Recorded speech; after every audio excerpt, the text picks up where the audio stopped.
At number 10 we have the Servant Girl Annihilator. Now this guy sounds more like a comic book villain from the 80s than something that belongs on an urban legends list, but trust me, the SGA is a great way to kick off this list. Between the years of 1884 and 1885, 8 different young women were hacked to death with an axe. The killer was never caught and it was suspected that these crimes were all committed by the same man. This came way before the term serial killer was even coined. The public had no idea what these horrific events meant. Now these killings aren't legend, they did happen. Where the legend comes in, these murders took place 3 years before there was a hint of Jack the Ripper. Some people think that the Servant Girl Annihilator and Jack the Ripper are one in the same. That when he was done with his crimes in Texas, he felt that the cops were starting to pick up on him, so he took off to England to lay low, but his urge to kill was too much for him to ignore, and he spent those 3 years learning how to be a better murderer. And then when the time was right, he kicked up again and became one of the most famous serial killers in history. And frankly, we will never know the truth. At number 9 we have Buffalo Billiards. Now we've got a haunted billiards room. That sounds like the worst combination imaginable. You're playing pool and it looks like you have the perfect shot lined up, and for some unknown reason the ball just swerves to the left. Meanwhile, the guy you're playing has been bribing the ghost all night. Well, if you're ever in Buffalo Billiards in Austin and you're betting on pool, you should bet on the guy who can talk to dead people, because this place is packed full of them. There's even an old bartender tradition that when you start your shift, once you walk in and everything is set up, you say good morning to the resident ghost Fred, and then you pour him a fresh crispy boy. Fred likes it when there's a cold one sitting for him on the bar. If the bartender forgets, Fred will make a big fuss and break a bunch of stuff. Maybe even screw up your pool game. You don't want to mess with Fred. At number 8 we have enemy territory. Sitting right in Austin, Texas is the Frost Bank Tower. This place is an engineering landmark. Coated in mirrored glass, it stands as one of the tallest buildings in all of Austin. But many of you know that the mascot throughout all of Austin is the Longhorn. One of their biggest rivals is Rice University in Houston.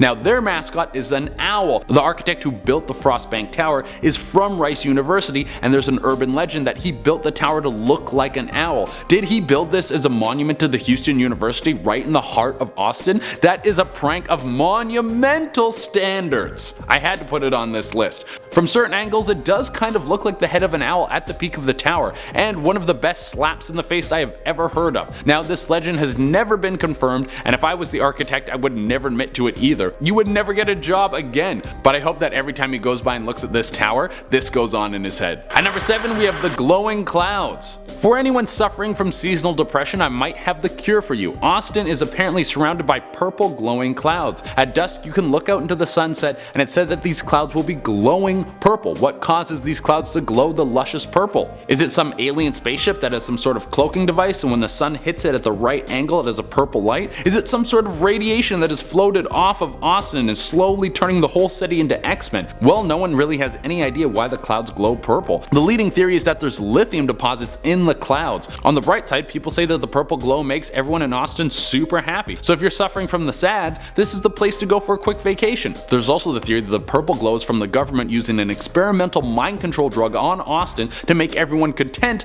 but I'm gonna let everyone at home decide for themselves why it glows purple, because no one really knows. At number 6 we have the clay pit. Let's move past mind control drugs and right back into ghosts. The clay pit is known as one of the most haunted places in the whole city of Austin. The ghosts that lurk in this establishment have been known to be big pranksters. They will move things around throughout the building and sometimes cause dishes or cups to shatter out of nowhere, and when they do so you will hear them giggling. I wonder if they break so much stuff it's like considered in the budget. They're like, this month we gotta set aside $300 for random ghost stuff and $10 for Spotify. It's so unprofessional when a restaurant has Spotify ads. Ugh, I never want to go back. Too fancy. At number 5 we have the Mary Moody Northern Theater. Mary Moody sounds so much like Moaning Myrtle that there should be no surprise that there is a lovesick ghost locked away in it. The Mary Moody Northern Theater is attached to the illustrious St. Edward's University and has been home to a tormented spirit for quite some time. It's said that it's the ghost of a woman and she is quite volatile. She will slap, push, and assault some of the people who go through the theater, and she will also mess around with all the furniture in the building. If you really piss her off, you might hear her blood-curdling scream that will send anyone who hears it running out of the building. Now why is this ghost so hostile? Well, other than the fact she's dead, no one really knows. The legend says that this was the ghost of a girl who had a broken heart. She was dating someone in the university who dumped her. She was unable to deal with the waves of sadness and then came into the theater to end her life by hanging herself off the rafters. Some people have said when they've been walking through the theater, they've seen a ghostly noose hanging down. And number 4, we have Charlie the giant catfish. There have been tales of a 10-foot long catfish that lives in Lake Travis. It's said that the fish is so big that it could eat a man whole and would digest him while he's still alive. This lake monster has apparently been spotted by frightened scuba divers who have come face to face with the beast and lived to tell the tale. But I'm here to tell you that this story is only half true. There is a massive catfish that lives in Lake Travis, but he sits around 5 feet long. Still massive, but not nearly as threatening. Also, he has never tried to suck down a man in one piece, but I still don't want to go swimming in there because I don't want to be there when he tries, you know? At number 3, we have the Pink Palace. If you're a fan of music history, then the Pink Palace is somewhere you have to visit. The building has been standing for over a century, and in the 60s it was a home for vagabonds of all different shapes and sizes. The 60s was a time for cultural revolution, and it was homes like this that birthed the minds that would influence the shift in humanity. One of the most famous bodies that ever walked through these dusty rose halls was Janis Joplin. Some people think she wrote many of her songs while hanging out with the bizarre characters that called this place home, and since she's passed, her soul has returned to the building. People who've walked through this building have said they've seen her ghost trailing from room to room. Some people can hear a disembodied voice humming her music. A house with famous ghosts in it, that's pretty damn cool. Maybe if you're an aspiring musician, you can go there and do a little seance and try and summon her for some guidance. At number 2, we have man-eating monsters. One of the most famous bodies of water in Austin, Texas is Travis Lake. We just covered that with the catfish. Beneath the surface there's said to be something waiting to crush the bones of any person who's foolish enough to take a dip in the water. There's apparently either one or more massive man-eating alligators that are constantly waiting to satisfy their endless hunger. This legend comes from a prank that was pulled by the massively successful author Berkeley Breathed, where he released hundreds of newborn alligators into the lake. Now there are a lot of opinions on whether or not this actually happened. Some people think that this is 100% true and you should never go in the water. Now Berkeley says this was just something he wrote in the University of Texas Campus magazine while he was a student at the school. But I'm gonna sit on the safe side on this one and stay on the beach. I'm gonna sit in the sun while everyone else takes the risk of being torn in half by a modern dinosaur. And for our number 1 spot, we have missing kidneys. One of the best parts of going to college is the chance to go on endless benders. But here's a cautionary tale for anyone who thinks they can't drink too much. There's a story about a student from the University of Texas. One night he decided to go all out and see if there was a limit to the amount of booze he could consume. He pushed himself to the end of his rope, passed out somewhere random, and woke up in a groggy state up to his neck in ice. Freezing, scared, and confused, he found a note taped to his face. It said, "Call 911 or you will die." When you find a note like that on your face, you don't ignore it. So he did, and paramedics quickly found that one of his kidneys had been stolen. Next time you want to get blackout, remember there might be a monster waiting to take something that you can't get back. Coming in at number 10, we have the spirits of the Spaghetti Warehouse. At 901 Commerce in downtown Houston, there is a restaurant called the Spaghetti Warehouse. However, Italian food isn't the only thing on the menu. That's right, it seems that actually maybe your pasta may come served with a side of spooks. Back in the day, the Spaghetti Warehouse used to be a pharmacy, and legend has it that one day a pharmacist fell down an elevator shaft and died, which actually is so grim if you think about it. It seems it isn't the ghost of the pharmacist himself that haunts the building, but his wife, who died exactly a year later of heartbreak, which makes me feel really sad. It seems like the building may also be haunted by cheeky children. A waitress called Patty Chapper claimed that child spirits tied her shoelaces together. She's seen them regularly. There is an urn cabinet on the second floor of the building, and it seems that the children's spirits are most drawn to this spot in the building. Here their voices can be heard as well as their giggles. It seems like the restaurant actually doesn't like the attention it's attracted with the ghostly urban legends. People are sick of patrons coming in and asking where to sit where it's haunted. They would rather the ghost just went away. Coming into number 9, we have the pizza delivery murderer. If your job is to deliver pizza in Houston, Texas, then I would say watch out. In the spring of 2019, a rumor was perpetuated that a serial killer and cannibal living in Houston, Texas was apprehended by local police. A Houston local claimed that they had seen a man covered in blood yielding a chainsaw. Classic horror movie tropes. The rumor seemed to be confirmed online when an article was published on news site World Daily Report that claimed a Houston resident had killed and eaten 23 pizza delivery men, plus 6 Jehovah's Witnesses and 2 postmen, and this was all in the past 7 years. The article read, Houston police have arrested a man believed to be behind the disappearance of no less than 31 persons in the past decade. Ivan Fedorovich Yanukovych, 56, could be linked to a number of mysterious disappearances in the area. On further research though, it seems that Snopes ran an article about this claiming that the original source was a hoax and that the Houston Police Department executives apparently interviewed was actually a fake. Nonetheless, the pizza delivery killer legend goes on. Aren't hoaxes how urban legends start anyway? Coming into number 8, we have Iris the theatre ghost. I love a good theatre ghost. It seems that ghosts are especially prevalent in theatrical spaces. Maybe it's something to do with the heightened drama. Usually theatre ghosts are the spirits of actors who have died on stage or perhaps been murdered in a historic brawl on the theatre steps. Or oftentimes it's an old theatre patron who absolutely just loved going to shows there, or perhaps even a caretaker. Either way, the ghost is usually from another era, something historic. Sadly, the ghost of Iris Sif is a relatively new addition to the Alley Theatre. Iris was the building's managing director who was strangled by security guard Clifford Phillips in 1982. It seems that the man had been fired for sleeping on the job, and actually he was put to death by lethal injection in 1993. Meanwhile, Iris the ghost is said to still haunt the theatre to this day. Coming into number 7, we have the legend of the Owl Witches. It seems that this urban legend isn't specifically attributed to just people of Houston, but instead the wider populace of Texas. Nonetheless, there have been some lechuza sightings in Houston. A lechuza is, according to legend, a shape-shifting witch who flies through the night hunting for prey.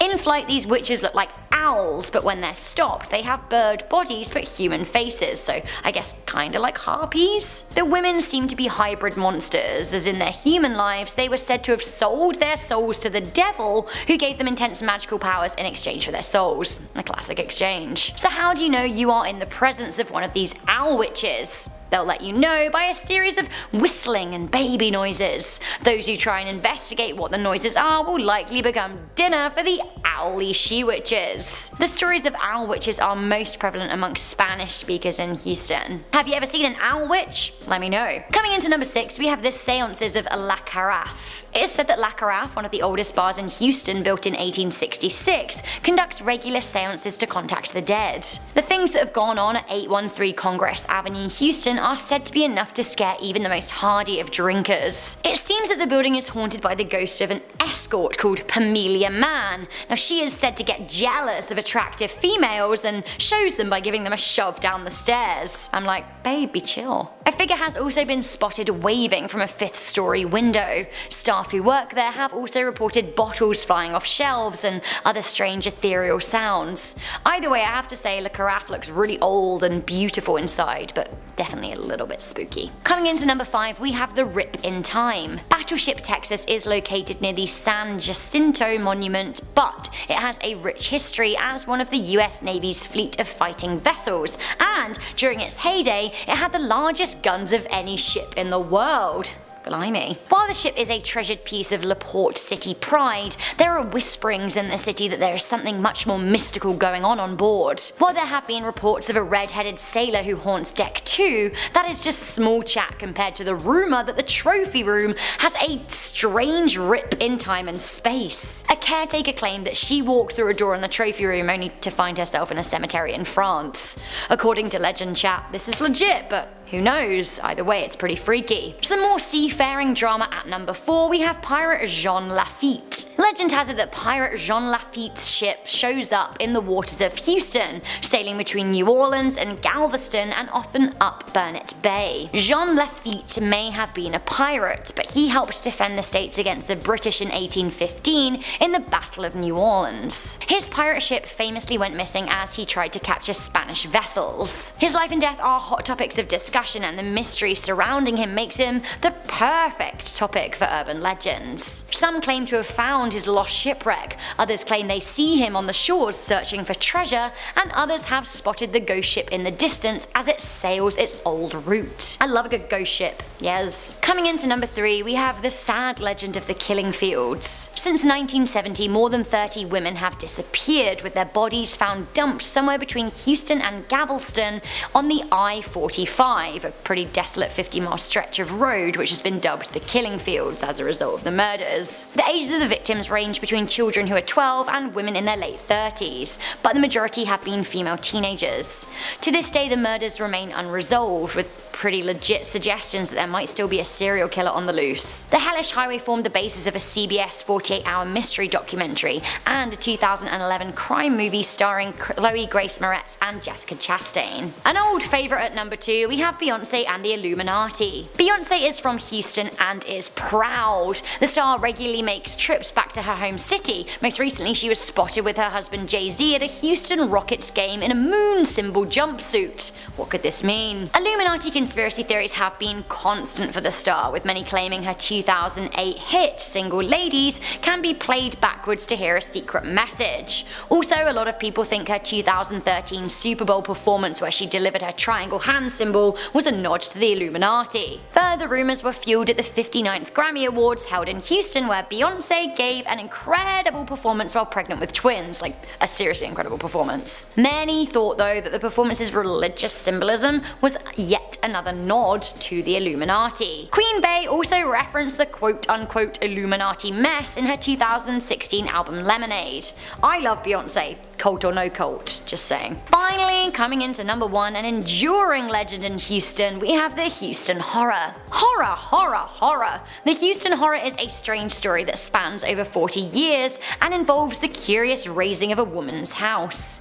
In 1953, a 23-year-old housewife named Hilda Walker was sitting out on her porch with her neighbours when they all saw something odd and alarming. Mrs. Walker said she looked up over the lawn and saw the shadow of a huge moth. She claimed that her and her neighbours saw something massive flying into a pecan tree. Her and her neighbours thought that the monster was around 6.5 feet tall. Now 14-year-old Judy Mayer, who was also sat on the porch, screamed in fear and got a square-on look in the face of the monster. Now he was described as being man-like but with wings, huge with a strange yellow haze, perhaps even a halo. The incident was reported in local news outlets and caused a frenzy at the time, but nonetheless the story blew over. Weirdly, Mrs. Walker's house was raised a few years later to make way for part of the interstate, which had a lot of people claiming government conspiracy.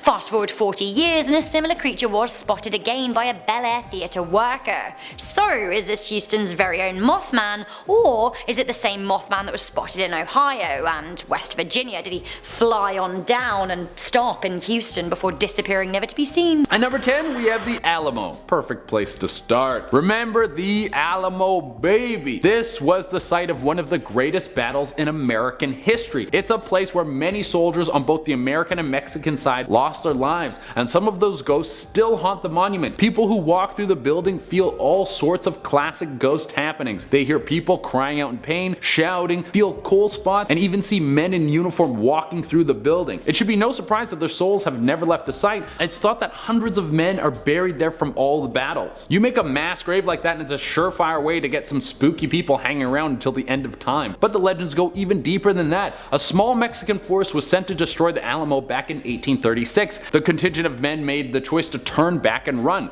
But why would they do this? If the mission was successful, it would have been a major blow to the Americans. The Mexican soldiers said that the Alamo was defended by ghosts holding swords that were engulfed in flame. Ghost troopers, you can never go wrong with those. At number 9, we have the Curse of the Ruins. How many times does a building have to crumble to the ground before people say the land is cursed and we're just gonna leave it controlled by the dark forces that live there? Well, in San Antonio it sounds like 2. The Hotwell Hotel and Spa ruins are the site of what used to be one of the swankiest places in all of Texas. At the turn of the 20th century, many celebrities would use this place as a rest stop as they came to travel throughout America. But then one day the entire thing burned to the ground. But like any place that rakes in a ton of cash, they rebuilt it. It was even more beautiful than the original. Then I bet you can guess what happened next. The thing burned to the ground a second time. The owners didn't need to do the old 3 strikes you're out kind of thing with this bad boy. They came to the realization that the land had some really bad mojo going on there. Nothing has been built there since. Everyone is afraid that whatever gets erected in that place will be in ruins before you know it. At number 8 we have Southtown. This is sort of a tourist area of San Antonio. There's a bunch of bars, restaurants, and people stop there to spend money. That could be why the area has attracted so many ghosts. Strange sightings of ghostly figures popping up in photographs are a regular occurrence in this area. Patrons of many of the restaurants in the area say they have a constant feeling of having someone watching them or that someone's standing right behind them while they're eating. But it's not just random ghost encounters that have made this place a supernatural hotspot. There is one ghost that pops up again and again. There's the ghost of a young boy who claims to be lost and sick, and when people go to help him, he vanishes. He has been named Little Eddie, and legend says he was a young boy living in the area who died from polio many years ago. At number 7 was the Huebner Onion Homestead. Big old buildings tend to have big old ghosts in them. It's just one of the universal rules. Like never double dip in a public dip, and peeing in a pool is fine as long as you don't make it weird. They're all in the same loophole, you know? The building is very creepy, and if you're a fan of eerie things, you would be doing yourself a disservice if you didn't go and check this place out. But while you're walking around, you might be followed by an unseen party member. The original owner, Joseph Huebner, has decided that he does not want to leave this place, but he would rather stay there for a very long time. His ghost has been seen stumbling through the building, and some people have even felt him grab them by the arm. It's said that he died in the homestead by his own doing. He didn't try to kill himself. This of course tore up his insides and taught every future homeowner never leave kerosene in the liquor cabinet. I don't know if that actually happened, but how did he drink the kerosene? At number 6 we have the Robber Baron Caves. Once you've had your fill of everything above ground, you should check out to see what San Antonio has to offer below the surface. The Robber Baron Caves used to be a secret network of tunnels that were used to transfer liquor throughout Texas when Prohibition was in full swing. There's even a hidden speakeasy that's tucked away inside the caves.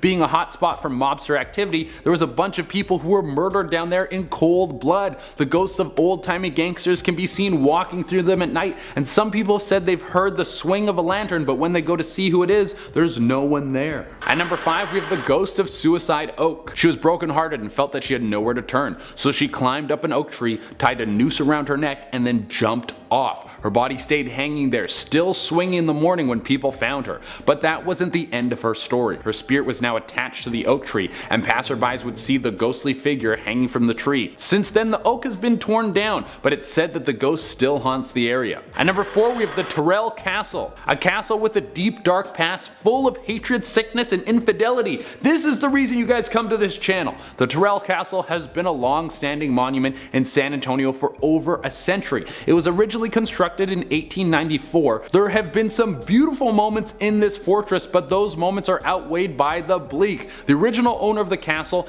Edwin Holland Tyrrell, had a brutal case of syphilis, which is a horrible disease. It starts as an STI, but as it gets worse, it works its way into your body, infecting your spine, your eyes, and your brain. After suffering for way too long, he shot himself. The only problem was he botched it. A soldier found his wife in bed with another man and swiftly killed them both. The ghosts of all these people are still said to walk the halls, tormenting anyone who spends time there. Fun fact about this place, it's now used for weddings. I guess they don't include the ghost of a cheating wife in the brochure. That would really ruin the mood. At number 3 we have the Devil Wears White. This is the most 70s urban legend I have ever heard of, and I've heard a lot of them working on this channel. One night in 1975, the El Camoncito nightclub had a visitor that took everyone by surprise. A man walked in decked out in the finest white suit anyone had ever seen. This guy was dressed so sharp he made James Bond look like Adam Sandler. Not only that, but he went straight to the dance floor and started throwing it down. People were in awe that this guy could tear it up so good.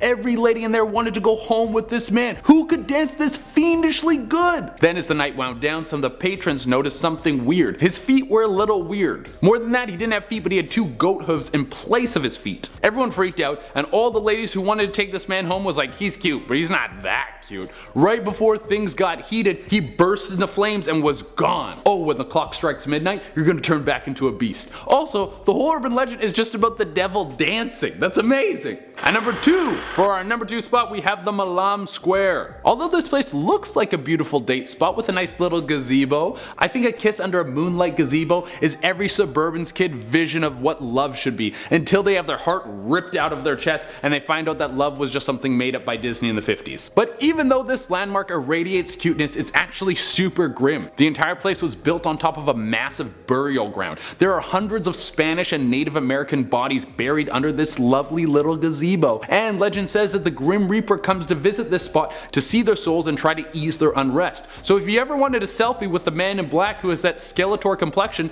this is the place to go. And for the number one spot, we have the Woman of Hollering Creek. This creek in San Antonio is said to be haunted by the famous ghost La Llorona, or the Weeping Woman. It would be only fitting that she haunts a place called Woman Hollering Creek. That's perfect. If you don't know La Llorona, they made a movie about her back in 2019. But the legend says she's a woman who had her children taken away from her. In some versions, she had to kill them to save them from being tortured by bandits. Now her ghost is forever angry and screaming for her lost children. If you were spotted by La Llorona, she might come for you and try to steal your children away for herself. So if you love your kids, don't go this creek. And if you don't love your kids, maybe go to therapy because you have some demons to wrestle with. Jesus Christ, oh my god. Coming into number 10, we have the legend of the black-eyed children. Forget the black-eyed peas, meet the black-eyed children. I've said it before, I'll say it again, children ghosts creep me out. They're the worst kinds of ghosts. Kids are creepy, end of really, but kid ghosts, Apparently there are some kind of creepy black-eyed children stalking the streets of Abilene in Texas. The story comes from a local journalist, Brian Bethel, who said that in 1996 he was in the parking lot of a movie theater when he popped on his inner car light to write a check. 96 and checks. See, this wouldn't happen now. 2 words. E-transfer. Wait, is that 1 word? Either way, I absolutely knew that archaic banking was a road to evil. Back to the story. Noticing the light in his car, 2 kids came up to his window, which he rolled down to see what they wanted. Now the kids looked between 9 and 12 years old, and they asked him for a ride. He said he had a very uneasy feeling about them,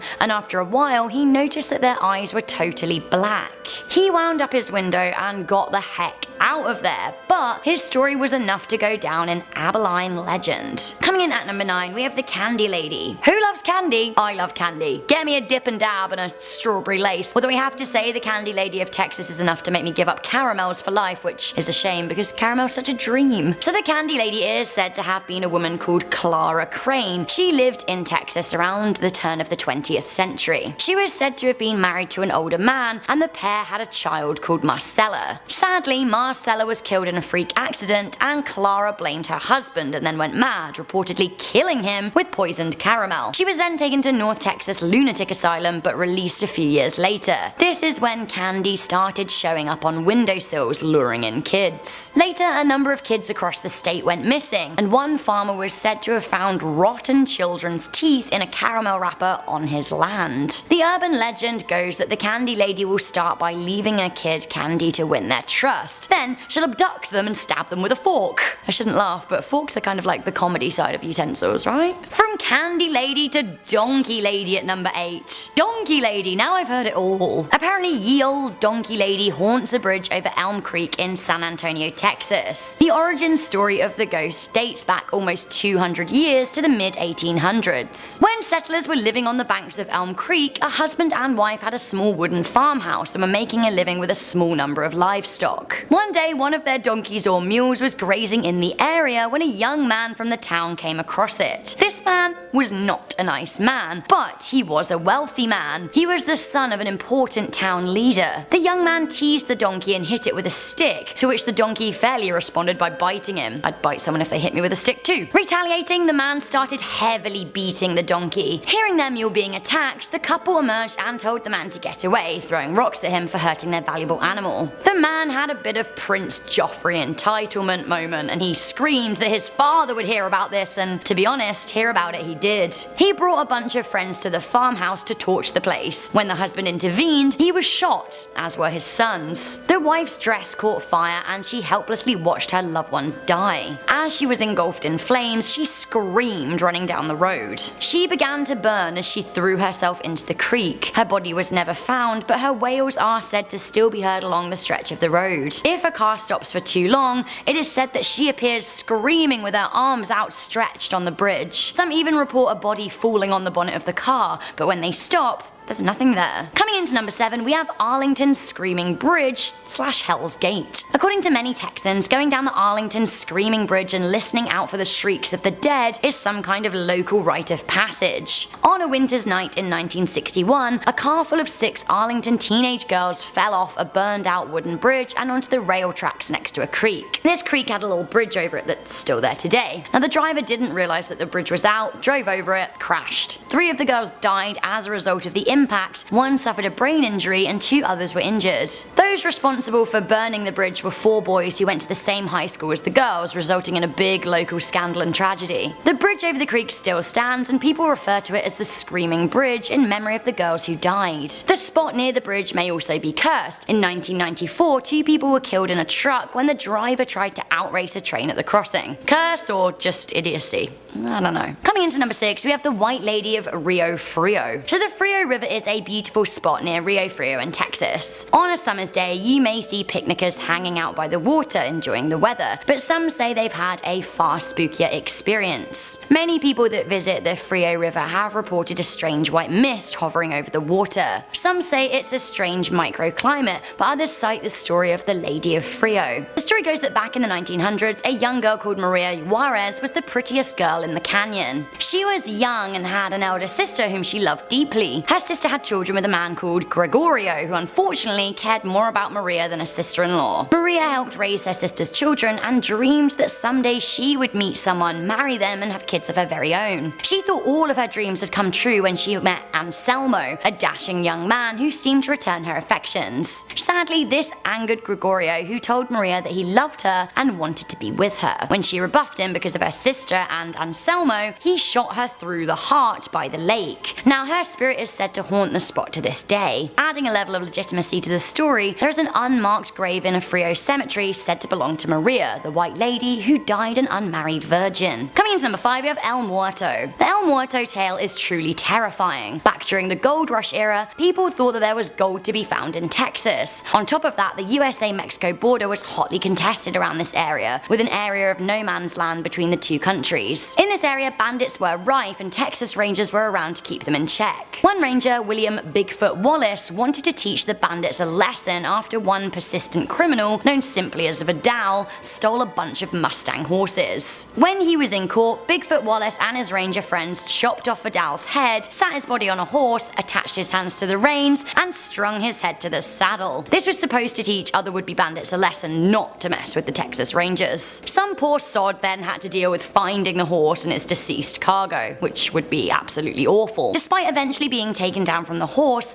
legend has it that Vidal rides on through the Rio Grande area today, and his ghost is dubbed as El Muerto. Coming into number 4, we have the Dancing Devil of El Cameroncito. A dancing Texas urban legend. I am so down for this. Apparently the dancing devil is local only to El Cameroncito, so ladies of other towns, no worries if a man is asking you to dance, you're probably safe. Ladies in Cameroncito though, watch out. So basically a legend has it that in the 1970s, a man in a dapper suit would ask beautiful ladies to dance with him. While they didn't find him beautiful, they felt compelled to dance. As he danced, women would be swept up. One day, a woman noticed the man she was dancing with had hooves for feet and that everyone near them was staring in horror. Realizing she was dancing with the devil, she ran away. The devil, however, remained. Now I always keep my demons in my dancing shoes. Coming into number 3, we have Goatman. Goatman, Goatman, Goatman, Goatman. Fun to say, fun to talk about. There are a couple of legends surrounding the Goatman of Old Alton Bridge in Denton County. The bridge is locally dubbed Goatman's Bridge, and some say that is because there is a goat-like demon that haunts the nearby forest. But others turn to a more elaborate tale of a local goat farmer. Oscar Washburn was a black goat farmer who was known for being an honest businessman, and he was a well-liked member of the community. Unfortunately, a successful black man caught the attention of the KKK, who was said to have abducted him in August 1938. Reportedly, they tied a noose around his neck and threw him over the Old Alton Bridge into the river below. When they went to bring up his body, they found that the noose was empty. Frustrated, the clan went to his house and slaughtered his wife and children. Washburn's body was never found,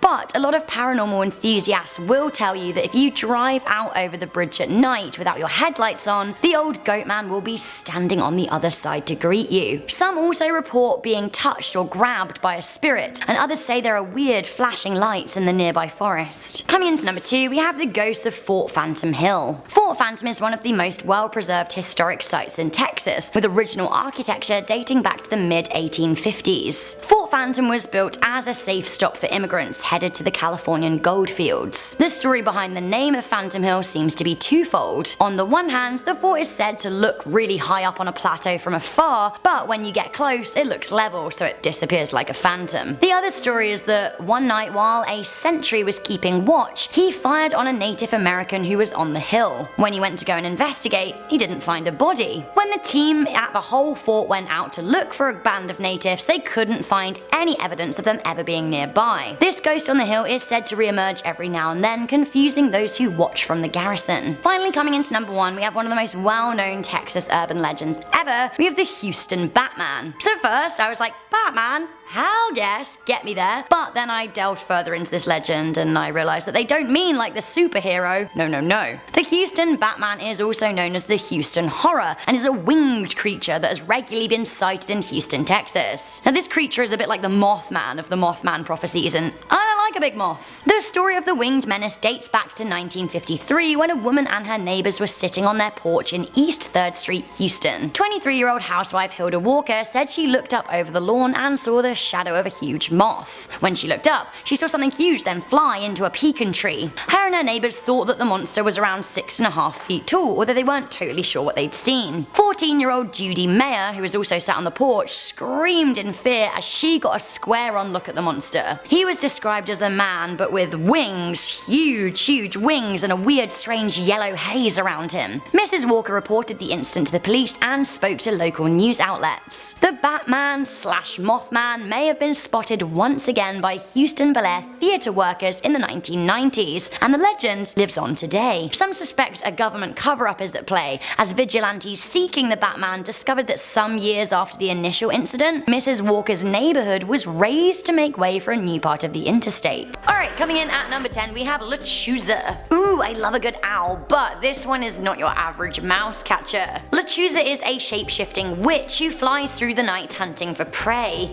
While in flight, she may look like an owl. When a Lechuza is stopped, they have bird bodies and human faces, so basically a lot like a harpy. The women seem to be hybrid monsters, as in their human lives they were said to have sold their soul to the devil, who gave them intense magical powers in exchange for their souls. How do you know you're in the presence of a Lechuza? Well, they'll let you know by a series of whistling and baby noises. Those who try and investigate what the noises are will likely become dinner for the owly she-witches. Not great. Coming in at number 9, we have the Chupacabra. Ah, the legend of the Chupacabra. This one isn't constricted to Texas alone. The Chupacabra story first sprang up in Puerto Rico. It is said to be a blood-sucking monster from the deep that attacks animals and drinks the blood of livestock, especially goats, which is why the creature's name translates to goat sucker in Spanish. Anyway, in Texas, reports of the Chupacabra were rife in the year 2007 when a woman named Phyllis Canyon reported seeing one of the blood-sucking monsters at her ranch in South Texas. She also reportedly found a number of chickens with their throats torn open. This sparked a whole Chupacabra panic, and the legend of the beast was firmly consolidated in the Lone Star state law. Coming into number 8, we have the Chinese cemetery. There is a strange urban legend surrounding a 7-foot-tall ghost and her lover at the Lona China Cemetery in Texas. This isn't just your classic ghost haunting in a graveyard, except actually I guess it is, only there's a freakishly tall ghost. The story goes that a man wanted to run away with his lover of Chinese descent, but he was forbade by his great-grandfather, who owned the cemetery. The issue here was an issue of race. The man was Anglo-Hispanic, but his granddie didn't want him mixing. I bet that old racist isn't pleased that the cemetery is now called the Chinese cemetery. Hey.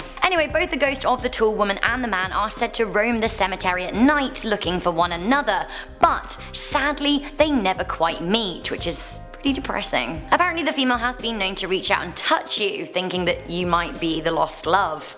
Sends shivers up my spine. Ooh. Coming in at number 7, we have the legend of Midget Mansion. Not the most politically correct name, but it seems that Midget Mansion is the name this urban legend is best known by in San Antonio. It seems that the house in question is a mansion with low-hanging fixtures and ceilings custom built for a family of small people. A husband and a wife and their normal-sized children took up residence residency in this home. The father was said to be a respected businessman in the 1920s and was well liked in the community, who found him to be a novel addition. It seems sadly the man went mad one day and murdered his entire family. What with the murders and the odd size of the home, nobody really wanted to buy it, so it fell into disrepair. It seems that the ghostly sounds emanating from the building and strange shadows lurked for many years. A lot of people who went to the abandoned house felt a malicious presence. From my research, it seems that the old house has finally been pulled down in favor of condos. However, the ghostly presence, the trauma of the family left behind, is apparently still rife in folklore. Coming into number 6, we have El Cucuy. Am I saying this right, Texas? Let me know, cause I'm just a humble British gal who has no idea really. So these urban legends come around so much, I honestly feel like in every country and within that a lot of provinces and states have their own version. El Cucuy is a Texan bogeyman, but worse apparently. Now the legend describes the beast as male, small, humanoid with glowing red eyes. El Cucuy hides in closets and under beds and comes for naughty children in the night. While this does seem like your classic boogeyman stuff, it seems that there have been some reported sightings of El Cucuy over the years. Now this leads me to think that actually maybe there is something more to this urban legend after all. Coming into number 5, we have the Hitchhiker of White Rock. This legend comes from White Rock Lake in northeast Dallas, where reportedly a 20-year-old girl committed suicide in the lake in the 1930s. Nobody knows why she took her own life, although many suspect it was as a result of heartache. It's always heartache, isn't it? To this day, people report seeing a woman standing by the lake in a wet dress. She stops cars that drive by and asks for a ride. Now, if you refuse her, an accident will likely befall you, but if you say yes, she will vanish in the back of your car, leaving just a puddle. Coming into number 4, we have the South Texas Headless Horseman. During Halloween in San Patricio, you could enjoy a haunted hayride as you hear the ghostly legends of the Headless Horseman. It seems that in the 1800s, a wealthy man from Kentucky came to Texas to make his fortune. He was buying up land and his last stop was the town of San Patricio. Unfortunately for him, his wagon was looted and he lost both his gold and his head to thieves. To this day, his headless body is said to ride the stretch from Matthias to San Patricio. Coming into number 3, we have Demon's Road. It just isn't an urban legend video without a spooky haunted road, is it? No. It's not. In Huntsville, Texas, there is a stretch of road called Bowden Road, although locals will tell you that it's called Demon's Road. Why? Well, because of the demonic things that have reportedly happened along it. Oh, and there's a cemetery at the end of the road, which doesn't really help matters. A whole bunch of Huntsville residents have had weird experiences along the road or seen strange things, but this isn't just your average haunted road. It seems that oftentimes specters will follow people home. One popular story associated with Demon's Road is that a woman was visiting the cemetery at the end of the road when she saw a man lurking. Now, the man was acting a bit weirdly, he was pacing up and down, but she didn't pay him much attention. After that, as she was journeying home, she thought she saw the same man walking on the road, but once again, she just ignored it. When she got home, however, she thought she saw the same man staring at her from her bathroom mirror while she was in the shower. She screamed, he disappeared, and she never saw him again. Creepy. Coming into number 2, we have the Killer Nurse Ghost. Deep within the halls of Bexar County Hospital, still a fully functioning hospital in San Antonio, Texas, there is said to be a malicious spirit who kills patients at night. I had no idea that ghosts could actually kill, and I'm not happy about this turn of events. The legend goes that the nurse wanders the halls at night and kills patients in their room in consecutive room number order. Patients who were seemingly getting better would simply drop down dead, but before they died, they would report speaking to a particular nurse, although none of the ward staff knew who that was. When CCTV footage was checked, it seems that all the patients who died were seen to be talking to thin air. It is likely that this urban legend is inspired by the real-life killer nurse, Janine Jones, a serial killer nurse at the Bexar County Hospital, who did actually use lethal drug cocktails to murder 60 children. Finally, coming into number 1, we have La Lorna. Part banshee, part horse, La Lorna is a famous female spirit that haunts El Paso. She roams the banks of Rio Grande, causing havoc. It is said that she killed herself and her children down by the river because she was jilted by her ex-lover, who didn't want to marry her because he simply couldn't accept her kids. What a nasty man. Heartbroken and crazed, obviously killing your kids and yourself would be an emotional ordeal, and it seems that that emotion has carried on through into the afterlife. She's now heard wailing by the river. When she has been spotted, she is seen with the head of a horse and the body of a human. What's going on there? Honestly, I don't know. In the area, people are warned from going down to the river late at night, as La Lorna will force you to keep her company, whatever that means. In 2019, New Line Cinema are set to release a Hollywood adaptation of this called The Curse of La Lorna, so that's pretty exciting. A Hollywood movie made out of Texas urban legends. Great! Number 10. Summit Elementary School. This place is legendary for having the worst child art ever. It's said that the art made by the kids here is so awful that if you put it on your fridge will break down and you'll have to spend thousands of dollars on a new fridge. No, I'm just kidding, that's not the actual urban legend. It's way worse than that. The Summit Elementary School is an abandoned school and is one of the most haunted places in Texas. Nobody dares venture near it, except for those ghost hunter guys with goatees. There's a bunch of creepy stories tied to this place. It's said to be a very common stop for people who would commit racist murders against black people. In Texas? No way. Another part of the legend is that there's bodies of dead prostitutes stuffed into the walls. I would imagine that's terrible for the air quality. And on top of all this, there was a janitor who used to work there who would apparently throw kids in the boiler. There was a straight up Freddy Krueger at this school. But apparently they had a great Spanish program. Number 9. The Fanged Baby. Dude, this sounds like an opening to an X-Men movie. He had fangs, could crawl up walls, and do sick flips and stuff. I mean, I would want this kid. He would have a dope Instagram account of him doing a bunch of cool feral stuff, like hunting rabbits and seeing in the dark, and then he would be on Ellen. It would be like little Hank Williams times 1,000. Unfortunately, this urban legend doesn't end with you walking onto the stage of a talk show. This one follows a group of guys who were driving home from a camping trip when they saw something jump into the road. They swerved and missed it, but a few people in the car could have sworn that it was a little baby with fangs and blood all over its mouth. One of the guys was a little too curious and went back the next day to check it out. When he got to the spot, one of his tires blew, so he had to change it. After changing it, he was pretty exhausted by the whole ordeal, so he decided to take a nap in his truck. He woke up with a fanged toddler sitting in his lap.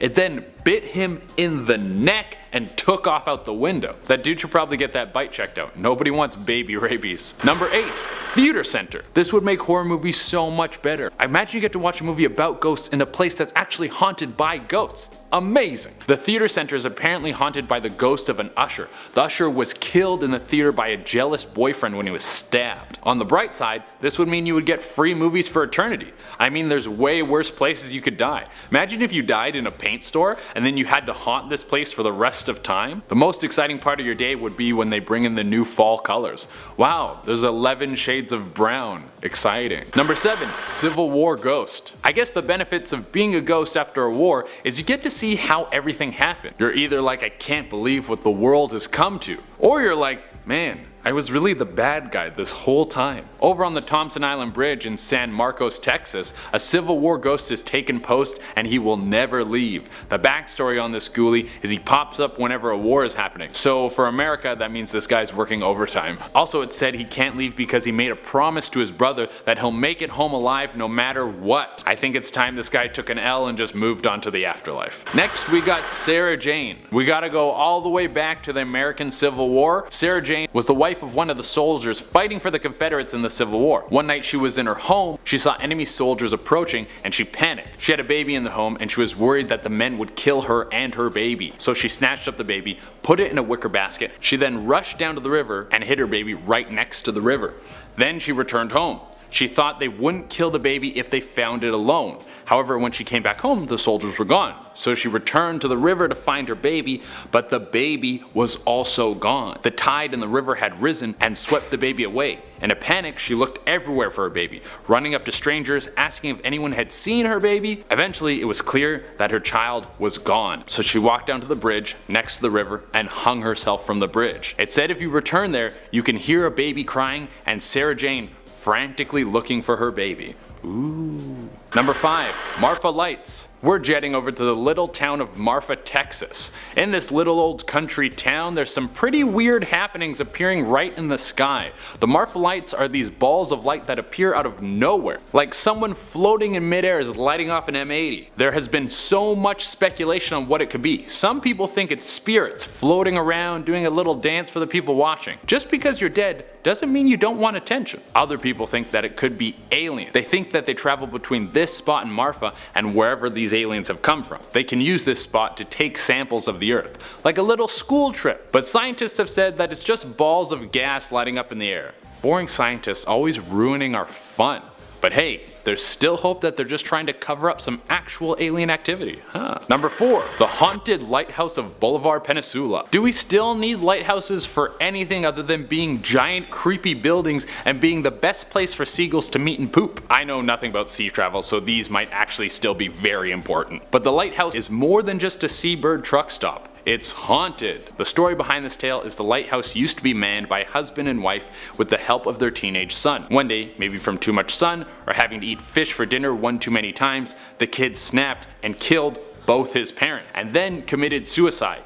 Now the spirit of the crazed teen haunts the halls or stairs or whatever a lighthouse has. The backstory on this is kinda loose. Some people swear it to be true, while others say it's just a tale made up by some kids who are stuck in a small town. The only way to find out would be to go to the lighthouse with some Monster Energy and a copy of Call of Duty and see if you can draw out the teen's spirit. Number 3. Camp Lulu Sam's. Camp's great, guys. You make a bunch of friends, you do a bunch of arts and crafts, and occasionally one of the camp counselors will go crazy and murder everyone. Yay! Who needs sunscreen? The legend behind Camp Lulu Sam's is it was an all-girls camp, and one night one of the counselors lost their mind and killed a bunch of the people at the camp. It says you can still hear the screams of children when you're on the property at night. However, if you check the history books, there's nothing about a mass murder at the camp. So this might have been made up to spook some of the kids who come to stay there. Number 2. Bigfoot. Yes, I know Bigfoot was originally spotted in North Carolina, but there have been many sightings of the possible missing link in the Lone Star State. I mean, if you're a Bigfoot, I can't imagine you believe in borders. You just kind of go anywhere you please whenever you want and try to not get shot and make sure you're always out of focus. Although I do think that Texas would be one of the worst places for a Bigfoot to travel. They're covered in hair and Texas is almost always hot. There's cowboys and trackers all over the place who would probably love to hunt you down, and there's so many guns. I would definitely put Bigfoot on the list of things that are totally fine to shoot on sight. But the old ape man is really popular in Texas. There's even a group in Beeville called the B County Bigfoot Research Group that is dedicated to finding out the truth about Bigfoot. I wonder if they get paid for that, if they just do it out of the goodness of their hearts. Number 1.